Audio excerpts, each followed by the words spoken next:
Voilà, qu'est-ce qu'on a dit que ça, ça représente. Attendez.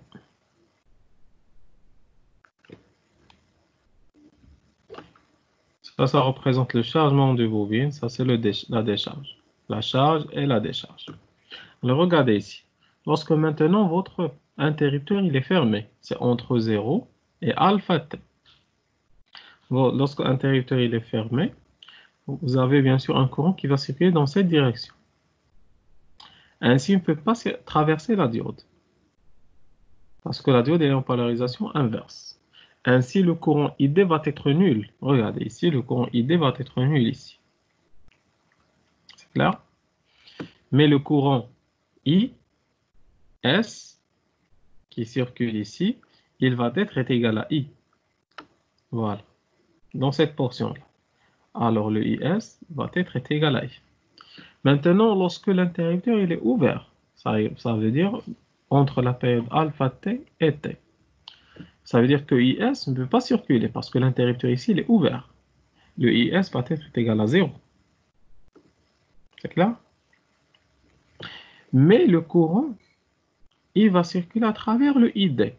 Ainsi, le I va être égal à ID. Et puisque le I elle est en décharge, le ID elle va avoir la même forme. Alors tout cela, c'est pour une période. Et tout cela va se répéter pour toutes les périodes que vous avez ici. Très bien. Alors, on va sauter ça, juste après, on va le voir. Alors, regardez ici.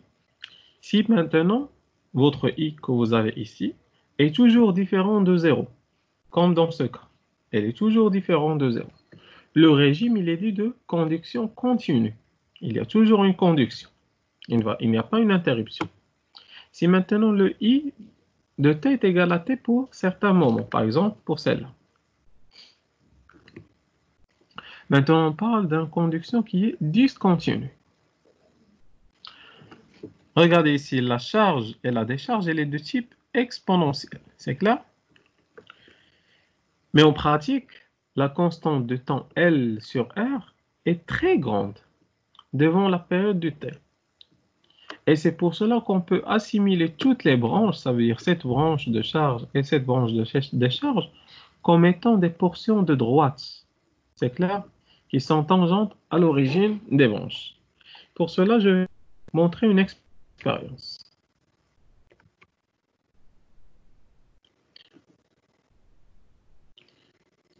Alors, je vais vous montrer une expérience ici.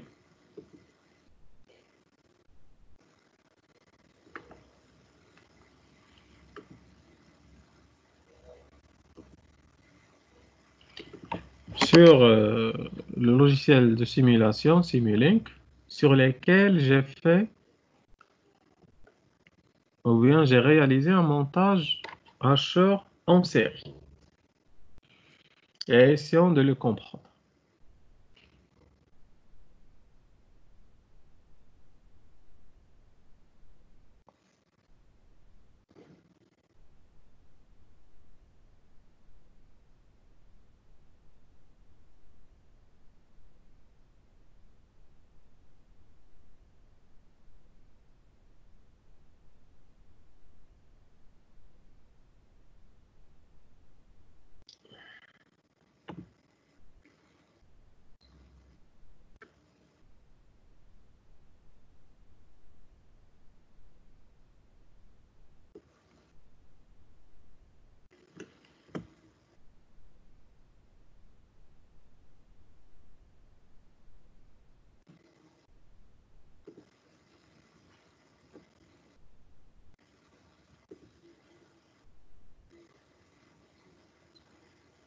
Très bien. Alors, regardez ici. Vous avez une source de tension avec une FEM de 10 volts, d'accord? En série, vous avez ici un transistor de type MOS. C'est clair? Normalement, le transistor, pour qu'il soit passant, je dois lui donner une tension, bien sûr, dans son gate. je dois lui donner une tension qui est positive. Pour qu'il soit bloqué, je dois lui donner une tension qui est négative ou bien nulle. C'est clair? C'est pour cela que j'ai commandé mon thyristor, mon transistor avec une tension carrée de type carré, positif et négatif. Dans l'impulsion, je peux la contrôler en contrôlant, bien sûr, ici, c'est le alpha que j'ai ici. Le alpha, on a dit, il est entre 0 et 1 ou bien de 0 à 100%. Alors, si je fais 50, ça va me donner de 0 jusqu'au 50% de la période de t. Et ici, il me donne la fréquence de t. Par exemple, ici, j'ai choisi comme fréquence 100 Hz. D'accord? Ici, vous avez la diode à roue libre et vous avez votre inductance et votre résistance. Supposons que je vais avoir de faibles valeurs d'inductance et de résistance. On veut visualiser qu'est-ce qui se passe au niveau de l'oscilloscope. J'ai visualisé ici le courant.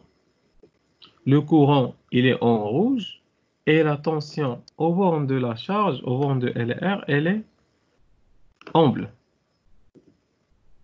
Alors, regardez maintenant. Premièrement, j'ai les deux passants. Le courant, il va augmenter. Et lorsqu'il est bloqué, le courant, il va y avoir une décharge. Regardez, la charge et la décharge est de type exponentiel. C'est clair? Parce que ici, j'ai choisi de faibles valeurs de LR. Ça veut dire le taux va être faible. Supposons ici que je vais augmenter la valeur du L. Pour satisfaire cette condition, en pratique, la constante du temps L sur R est grande, très grande, devant la période de t. Je vais satisfaire cette condition. Alors ici, je vais choisir L est égal à 1000 ohms, par exemple. Essayons de voir maintenant la simulation. Regardez maintenant, la charge et la décharge, elles peuvent être des portions qui sont constantes. C'est clair, toujours ils vont commencer de 0, mais après ils vont augmenter, parce qu'il y a de l'énergie qui va être emmagasinée. Au premier lieu, il n'y avait rien, ça veut dire 0. Et puis il y a une charge. Décharge, mais ce n'est pas totalement déchargé. Lorsqu'il va se charger, il va commencer dans la décharge.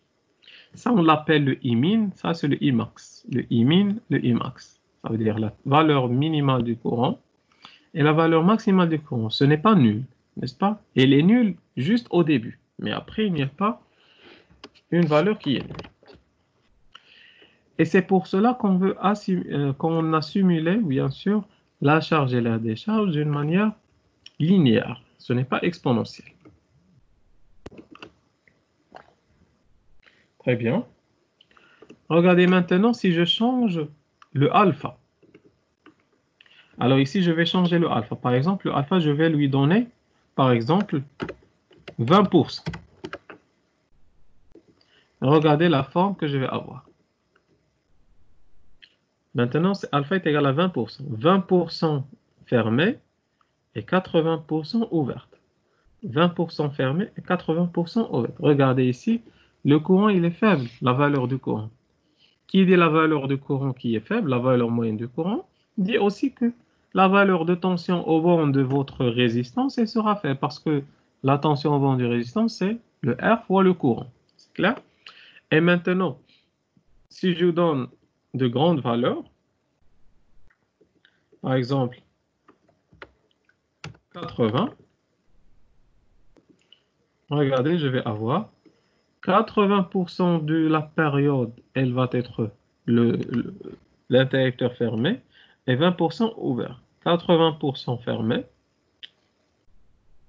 et 20% ouvert. Alors ça, c'est votre période. Et ça, c'est le alpha.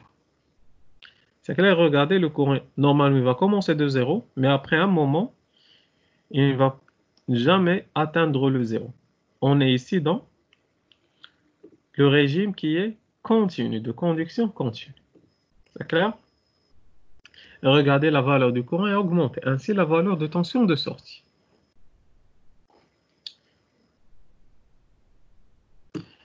Cette simulation, je vais vous l'envoyer. Je vais vous envoyer aussi le logiciel Multisim pour que vous pouvez faire vous-même la simulation et varier les valeurs pour voir le traçage de courant et de tension. Alors, je m'arrête là pour la simulation. On va continuer notre cours. Voilà.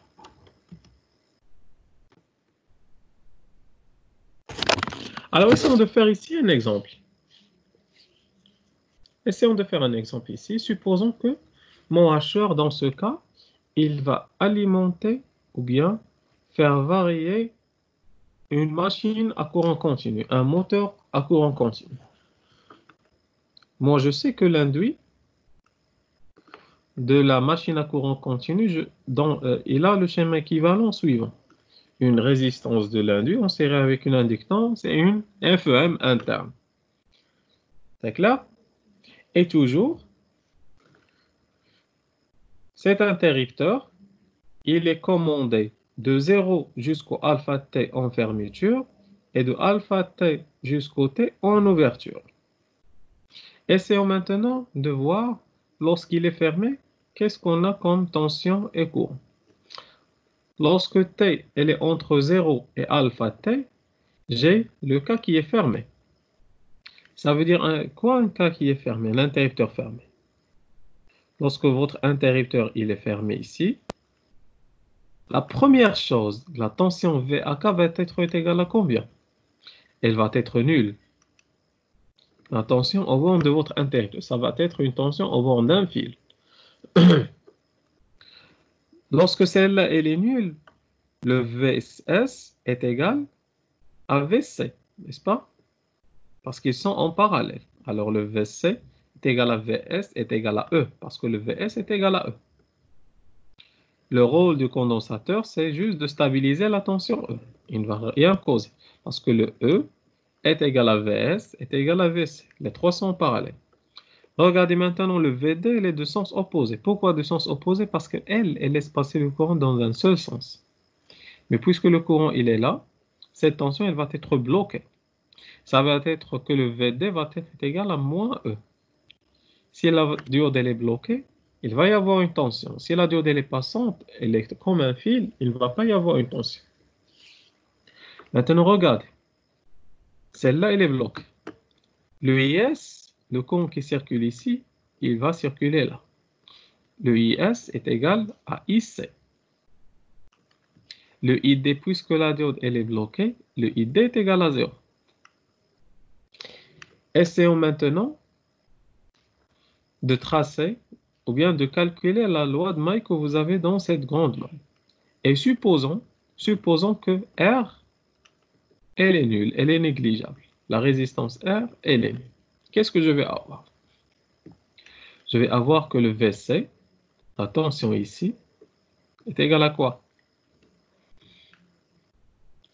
Le VC, puisque elle est égale à E, ça veut dire que VC est égal à E, et le VC est égal à quoi aussi? Est égal à E' plus LD ici sur DT. D'accord? Le VC, alors je vais effacer ici. Le VC, c'est cette tension qui est égale à cette tension est égale à LD E', celle-là, plus celle. Ça veut dire que E moins E' est égal à LD ici sur DT. Ça veut dire que le IC de T est égal à l'intégrale de quoi? IC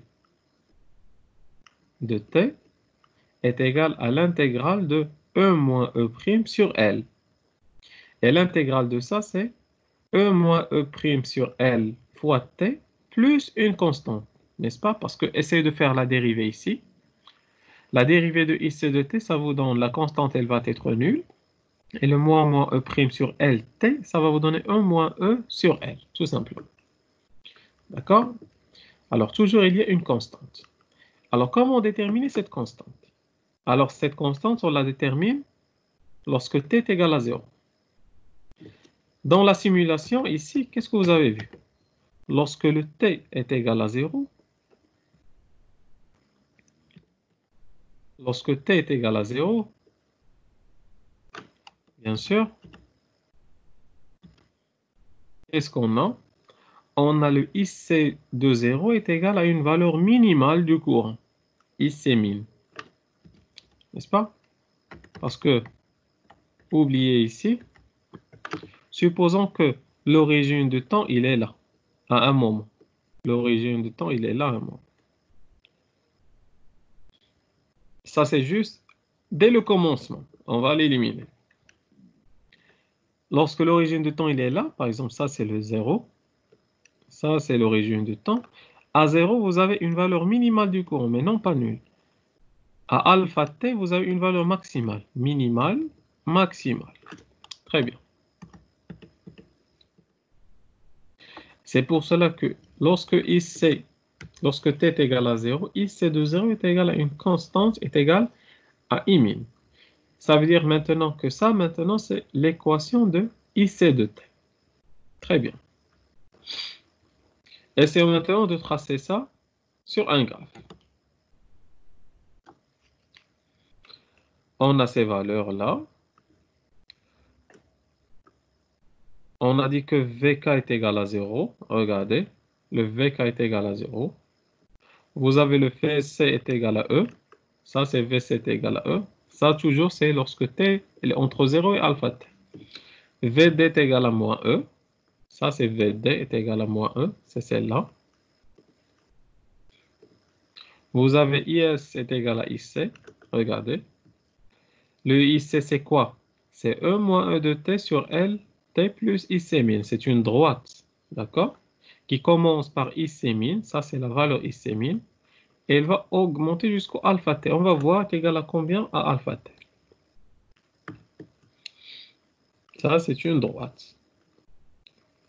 Donc, la pente est égale 1 moins E' sur L. Qu'est-ce que j'ai encore? C'est bon. Alors, on a déjà tracé. Le ID est égal à 0, bien sûr. Le IS est égal à IC. Ça, c'est IC. Ça, IS. Le IC, c'est le courant qui va circuler dans la charge. Le IS, c'est le courant qui circule, bien qu'il sort de la source de tension ici. Maintenant, lorsque le alpha est situé entre alpha T et T, ça veut dire que l'interrupteur, il est ouvert ici. C'est quoi un interrupteur ouvert? Ça veut dire ici, le courant ne va pas circuler. Le courant, il va circuler où? Maintenant, le courant, il va circuler dans cette direction.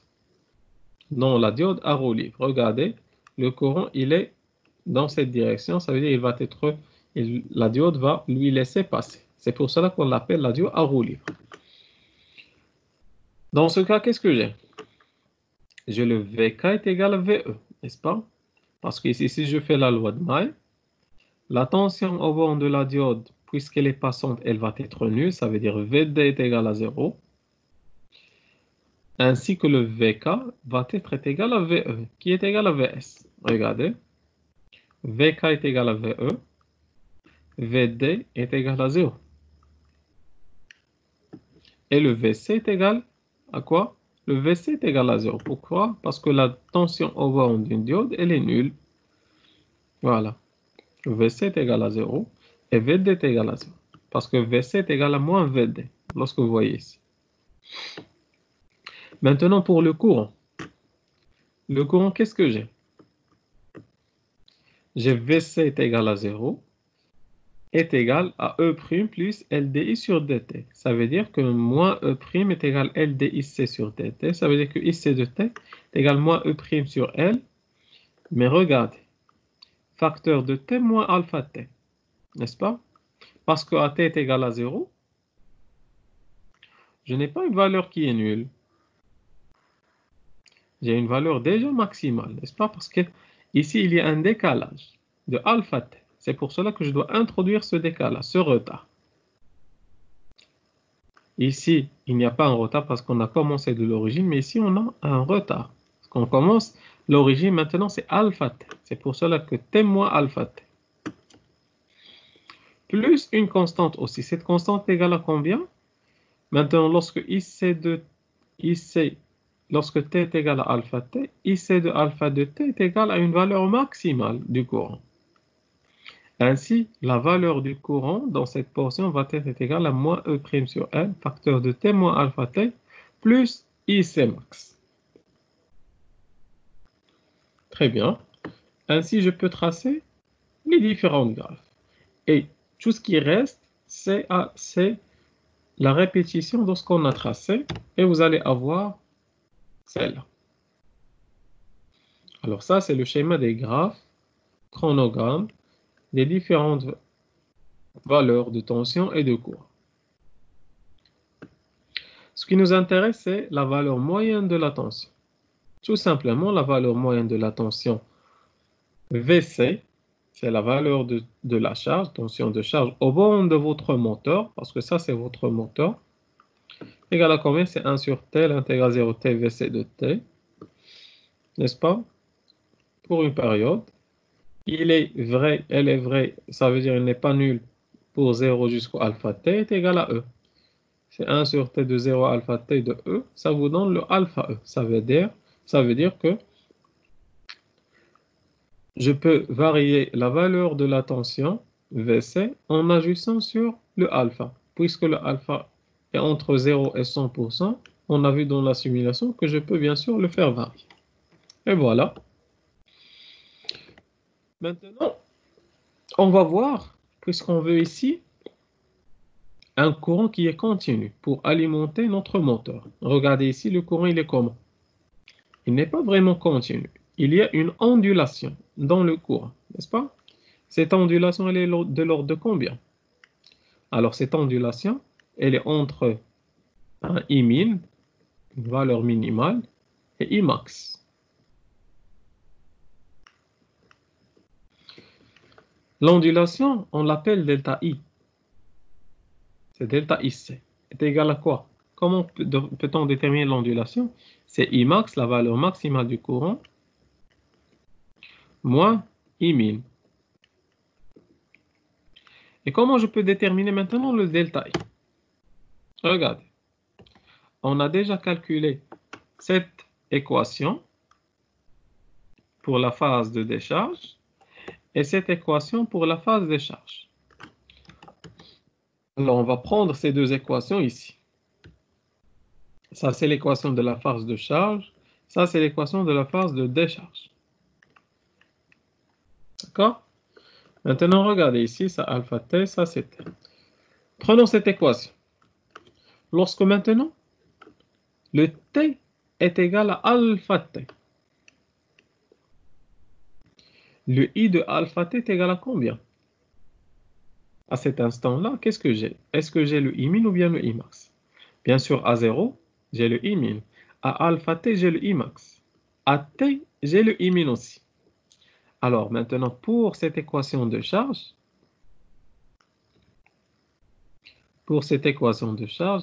ça veut dire pour cette portion-là, lorsque t est égal à alpha t, le IC est égal à IC max. D'accord? C'est ce point-là. Maintenant, je vais changer le t par alpha t ici. Je vais prendre le IC de t et le mettre dans ce côté-là, qui va me donner le delta IC, parce que le delta IC est égal à IC max moins IC min. Ça veut dire, regardez que le delta IC est égal à E moins E' sur L alpha t. Alors ça, je vais le garder.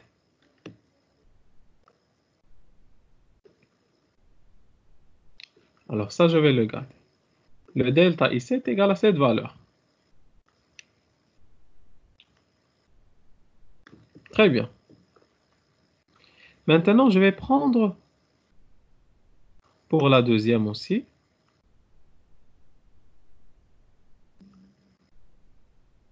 Je vais prendre pour la deuxième parce que mon objectif ici, c'est de faire quoi? Mon objectif ici, c'est de calculer le delta IC. Très bien. Mais je dois calculer le delta IC en éliminant le E'. Je ne veux pas ici le E'. Je veux avoir juste le E. Alors, regardez maintenant. je vais prendre maintenant cette équation pour maintenant la décharge. Et je vais dire à t est égal à grand T. Lorsque le T ici que vous avez ici, ce T est égal à grand T. Qu'est-ce que j'ai? Est-ce que j'ai une valeur maximum ou bien minimale? Alors, à cet instant-là, j'ai I1000.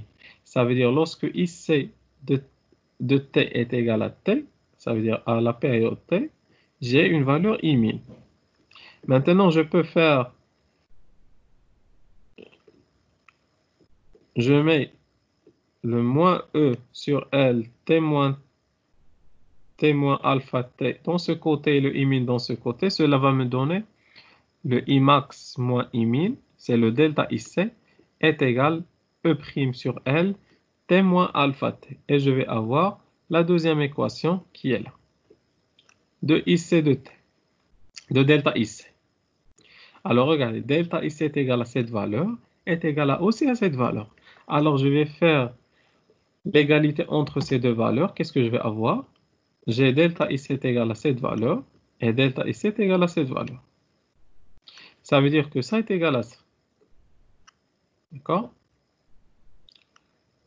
Après avoir fait le calcul, bien sûr, qu'est-ce que je vais faire? Je vais avoir vers la fin. Je vais avoir vers la fin que E', après avoir fait l'égalité entre ces deux valeurs, le E' maintenant va être égal à E fois alpha. D'accord? Le E' que vous avez ici, c'est E fois alpha. Très bien.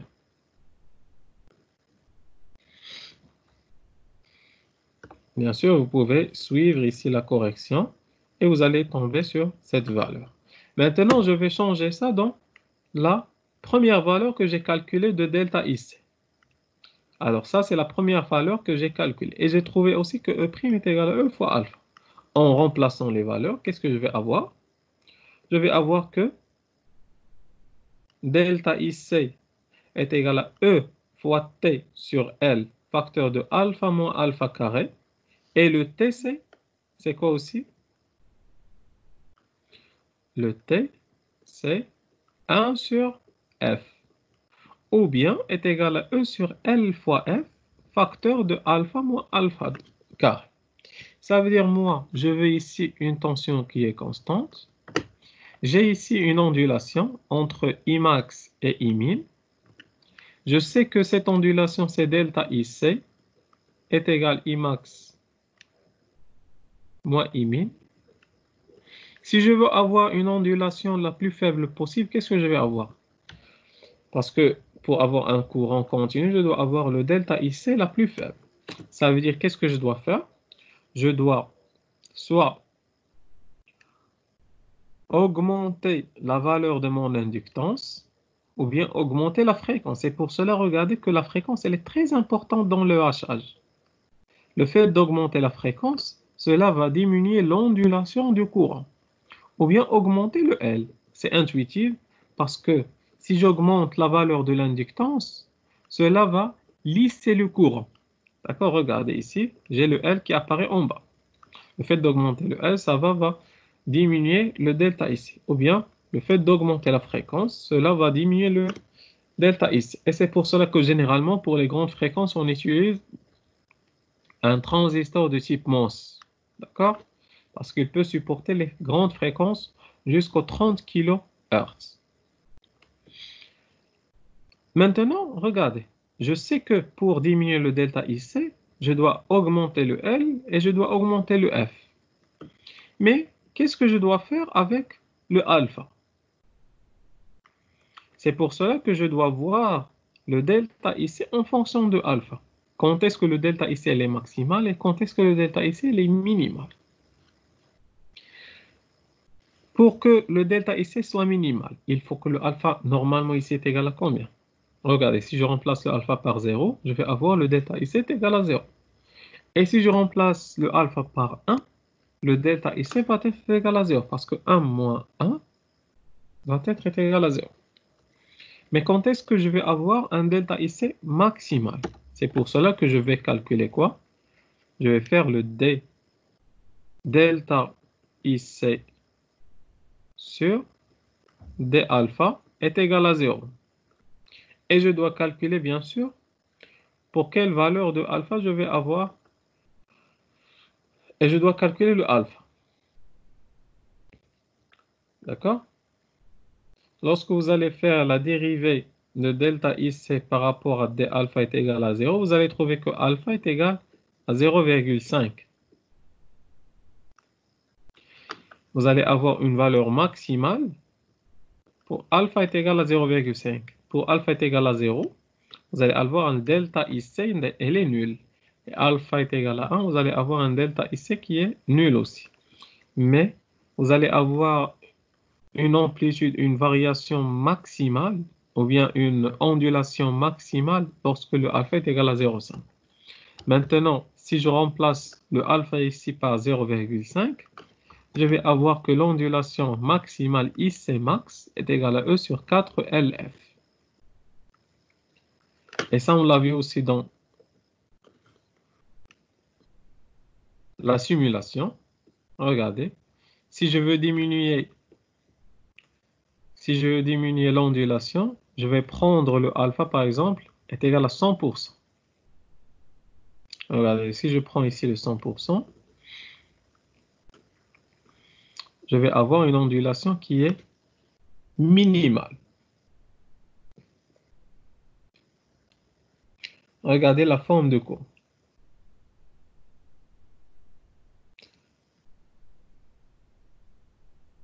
Bien sûr, on va attendre parce que ici, c'est vraiment dès le départ, mais après, on est dans le régime continu. Regardez, il n'y a pas d'ondulation au niveau de votre courant. Mais là, on n'a pas aussi une variation. Okay, regardez, le courant, il est quasiment constant, même si vous avez le hachage de 100%. Mais si on veut diminuer la valeur de la tension, qu'est-ce qu'il faut faire? Il faut diminuer la valeur de... Il faut diminuer la valeur de quoi? De alpha. Alors, supposons ici que je vais intégrer un voltmètre au niveau de ma charge pour voir qu'est-ce qui se passe lorsque je vais faire. Ici, c'est pour alpha est égal à 100%. Ça veut dire que la tension au bord de la charge, normalement, la tension que j'ai trouvée est égale à combien, si vous vous rappelez bien? Le VC, la valeur moyenne de VC est égale à alpha E. Lorsque alpha est égal à 100%, ça veut dire que VC est égal à E. Regardez. VC, la sortie est égale à peu près 10 volts. Parce qu'ici, ce n'est pas vraiment 100%, c'est 99. C'est clair? C'est 9,82 volts. Maintenant, si je prends le alpha est égal, par exemple, à 50. Regardez, si je prends ici 50, généralement, qu'est-ce que je vais avoir vers la sortie ici? Je vais avoir à peu près 5. N'est-ce pas? Alors ici, est-ce que c'est 50? Laissez-moi voir. Très bien, c'est 50. On va attendre la simulation un peu. Regardez, la tension, elle diminue. Parce qu'ici, la simulation, c'est à l'ordre de millisecondes. Vous voyez? 4,5. Et avec le temps, parce qu'on n'a même pas une seconde qui n'a même pas passé dans la simulation, parce qu'il a besoin de faire des calculs qui sont complexes. Mais regardez ici, vous avez 4,5. Si j'augmente ici, par exemple, 80, regardez, on va attendre un peu. Qu'est-ce que je vais avoir? À peu près 8. C'est clair? Alors, en variant le alpha, je vais avoir une valeur au niveau de ma sortie qui va dépendre de alpha.